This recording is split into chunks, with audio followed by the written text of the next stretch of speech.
আর এই টাকা তো কাল কাটলা তো। কালকে। আচ্ছা আচ্ছা। এটা দিয়ে দেবো। এটা দেখো কত কেজি হচ্ছে।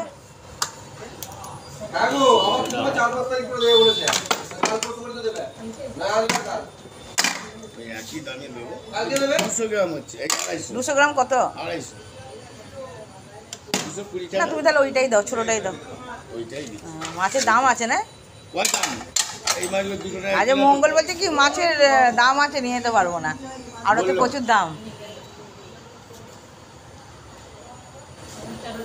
বলছে মাছই পাইনি আজকে। মাছের দাম আছে, 200 টাকা বেচছি দাম। 1 কেজি মতো দাও কাকা। এই তো 200 গ্রাম বেড়েছে, কি করবো? 200 গ্রাম 200 গ্রাম তো দিতে তো হবে, বলো না।